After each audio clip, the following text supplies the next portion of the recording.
প্রিয় শিক্ষার্থী, আজকে আমরা একটি সম্ভাবনার সৃজনশীল সমাধান করব। সম্ভাবনার অঙ্কটি হলো, একটি ফলের ঝুড়িতে 6টি আম, 8টি আপেল, 10টি কমলা আছে। কোনো স্থাপন না করে দৈবক্রমে ঝুড়ি থেকে একটি ফল তুলে নেওয়া হবে। এটা হলো উদ্দীপক।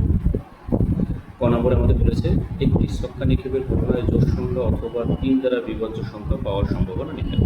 তাহলে আমাদের প্রথম ক নম্বর অঙ্কটা করতে গেলে যে একটি ছক্কা নিক্ষেপ করলে নমুনা ক্ষেত্রে কী হবে সেটা আমরা আগে লিখি। তাহলে ক নম্বর কী হবে, যে একটি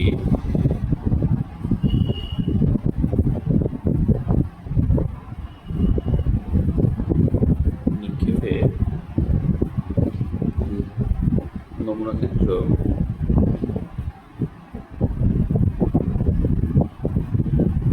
হবে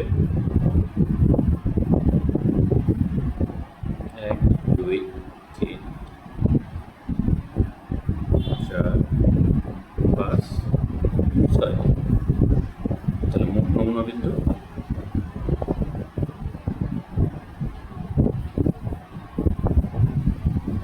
6টি।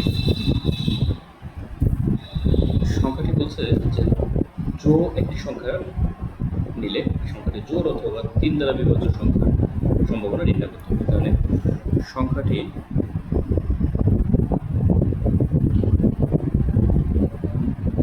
জোড় অথবা 3 দ্বারা বিভাজ্য সংখ্যা পাওয়ার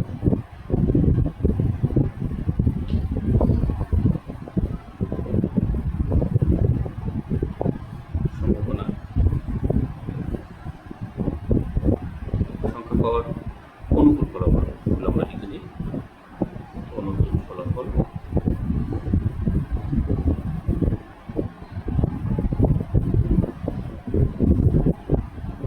তাহলে জোড় 2, 4, 6 আর 3 দ্বারা বিভাজ্য সংখ্যা এর মধ্যে 2 জোড়ের মধ্যে আছে শুধু 6 আর হলো 3। তাহলে আমাদের সংখ্যাটা বেড়ে কি দাঁড়ালো, তাহলে 2, 3, 4, 6, 2, 3, 4, 6। তাহলে আমরা লিখতে পারি, সুতরাং বিয়োগ জোড় অথবা 3 দ্বারা বিভাজ্য। বিয়োগ বলতে বোঝানো হচ্ছে প্রবাবিলিটি অফ, মানে জোড় এবং অথবা 3 দ্বারা বিভাজ্য সংখ্যার সম্ভাবনা। সংক্ষেপে আমরা বিয়োগ বলতে পারি। 4/6 ইকুয়াল হাফ, সরি 2/3। 2 দিয়ে যদি কাটাকাটি করি 2/3, আমরা এটাকে ক্লিয়ার করে লিখি এখানে 2/3।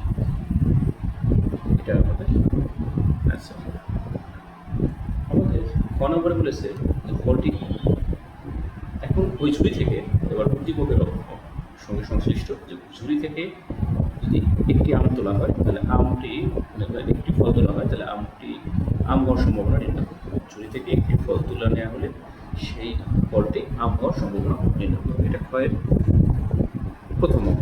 ক্ষয়ের 2টা পার্ট আছে, আম হওয়ার সম্ভাবনা এবং কমলা না হওয়ার সম্ভাবনা। তাহলে আম হওয়ার সম্ভাবনা আমরা জানি, তাহলে ঝুড়িতে দেওয়া আছে কি, দেওয়া আছে ঝুড়িতে আম 6টি, আপেল 8টি, কমলা 10টি। তাহলে মোট ফল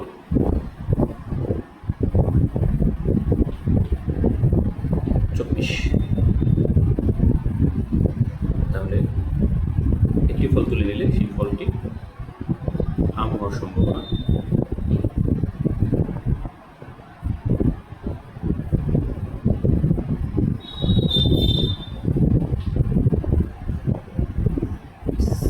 আম আছে, অনুকূল ফলাফল 6, মোট ফলাফল 24, 1/4।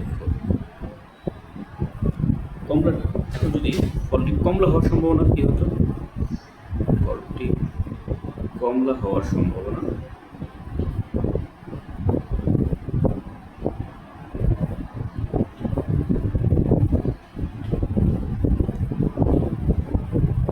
$10/24 5/12।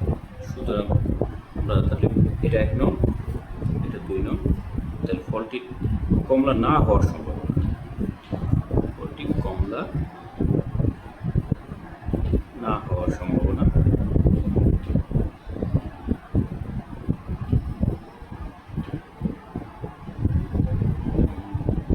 ফলটি কমলা না হওয়ার সম্ভাবনা, মোট সম্ভাবনা 1, না হওয়ার সম্ভাবনা হলো এই যে কমলা হওয়ার সম্ভাবনা যেটা ছিল সেটা মাইনাস যাবে সম্পূর্ণ সম্ভাবনা থেকে। তাহলে না হওয়ার সম্ভাবনা কত?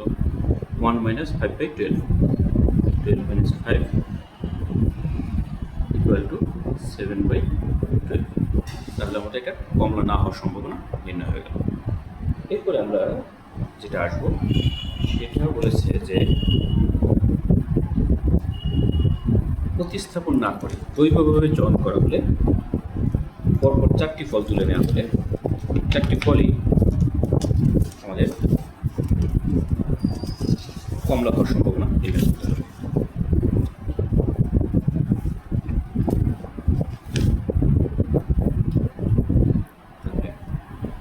বলতে পারি আমরা যে প্রতিস্থাপন না করে, অর্থাৎ হলো যে একবার একটা ফল তুলবো, তারপরে আরেকটা ফল তুলবো, ওই ফলটার ঝুড়িতে না রাখবো না, দ্বিতীয় আরেকটা ফল তুলবো, দ্বিতীয় আরেকটা ফল তুলবো, চতুর্থ আরেকটা। তাহলে প্রথম ফলটি তোলার পরে যখন দ্বিতীয় ফলটি তুলবো তখন সম্ভাবনা মানে ঝুড়িতে মোট ফলের সংখ্যা কমে যাবে, অনুকূল ফলাফলও কমে যাবে, অর্থাৎ এক এক করে কমতে থাকবে। তাহলে আমরা সেই একই ক নাম্বার যে আমরা খ থেকে পাই, মোট ফল 24টি, তাহলে প্রতিস্থাপন না করে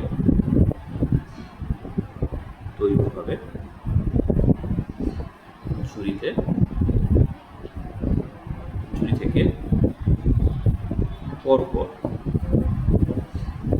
4টি ফল নেওয়া হলে 4টি ফলই কমলা হওয়ার সম্ভাবনা।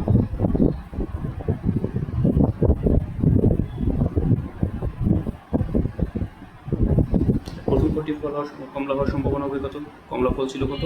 10টি, তাহলে 10/24। তাহলে দ্বিতীয় ফলটি মোট কমে যাবে, মোট ফল থেকে যাবে 23টি, কমলা হয়ে যাবে 9টি। তৃতীয় ফলটি 8টি, 22টি। চতুর্থ ফলটি 7টি, 21টি। এগুলো যেহেতু পরস্পর নির্ভরশীল, তাহলে এগুলো এদের মধ্যে গুণ হয়ে গেল। আমরা ক্যালকুলেশন করবে, ক্যালকুলেটরে দেখবে 5/250